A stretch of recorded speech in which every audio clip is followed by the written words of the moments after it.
आता विधानसभेमध्ये पुराव्यानिशी वैद्यकीय शिक्षण मंत्री यांनी 2023-24 मध्ये 409 खाजगी कॉलेजांना नर्सिंग कॉलेजना मान्यता दिली आणि ते कायद्याच्या कुठल्याही कक्षेत बसत नसताना दिली। ही ती 405 कॉलेजेसची यादी। त्याच्यामध्ये रेट कार्ड असा होता, संचालक अजय चंदनवाले जे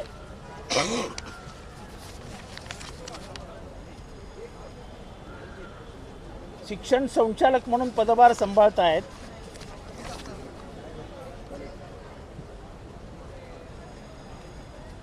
ते मंजूर नामंजूर हे धोरण पत्करत शेवटी मंजूर द्यायचे आणि त्यासाठी प्रत्येक कॉलेजकडनं ते 5 लाख रुपये घ्यायचे। उपसचिव सासुलकर हे 5 लाख रुपये असं रेट कार्ड त्या शिक्षण संस्थांनी जाहीर केलं आहे। मनोहर हिरे, अमीर मुजावर यांचा रेट वेगळा होता। असं मिळून प्रत्येक कॉलेजच्या मागे 50 लाख ते 1 कोटी रुपये घेतले जायचे आणि असं करत म्हणजे महाराष्ट्र स्थापन झाला त्याच्यानंतर 483 कॉलेज होते, आता त्याच्या अधिकचे 405 कॉलेज टाकले। त्यामुळे नर्सेस किती वाढणार काय वाढणार हे सोडून द्या, पण हा जवळ 400-450 कोटी रुपयाचा भ्रष्टाचार या मंत्री महोदयांनी या प्रकरणात केलेला आहे।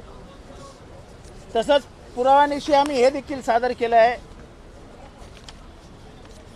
की नाशिकला एक आनंदीबाईची वेढी वाडा नावाचा एरिया आहे, तिथे आनंदीबाईंची गडी होती, आनंदीबाई पेशवे यांची गडी होती। मला आठवतं लहानपणी नाशिकमध्ये तिथे मोठे मोठे वॉटर टँक होते आणि मोठ्या मोठ्या पाण्याच्या व्यवस्था त्याच्यातनं केल्या जायच्या। तेथील देवराम साठे आणि काही जणांनी मिळून खोटी कागदपत्र बनवून पुरातत्व विभागाला खोटे कागदपत्र दाखल करत 30 गुंठ्याची जमीन ही या मंत्रिमंडळातल्या एका मंत्र्याने स्वतःच्या नावावर करून घेतली आहे।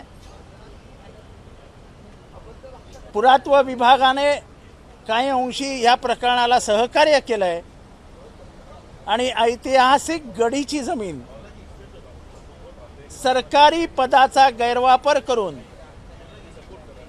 एका सरकारच्या मंत्र्याने स्वतःच्या नावावर करून घेतल्याचा हा पुरावा आहे। हा 7/12 नाशिकहून आलेला आहे। ही जागा सरकारची आहे, तेव्हा सरकार याच्यावर चौकशी करेल, नर्सिंग कॉलेजबाबत चौकशी करेल अशी आमची अपेक्षा आहे।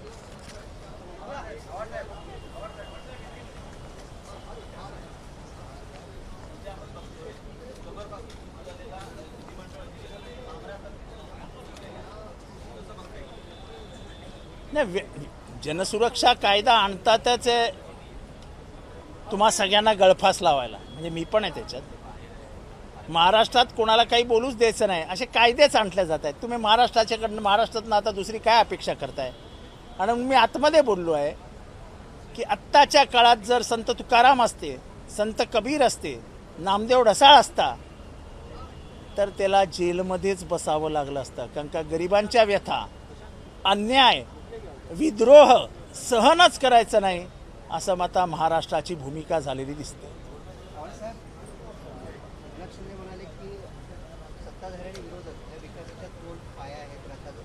ते फक्त बोलण्यापुरतं आणि ऐकण्यापुरतं बरं नाही, म्हणजे तेच ना, ते ऐकायला बरं वाटतं फक्त आतमध्ये।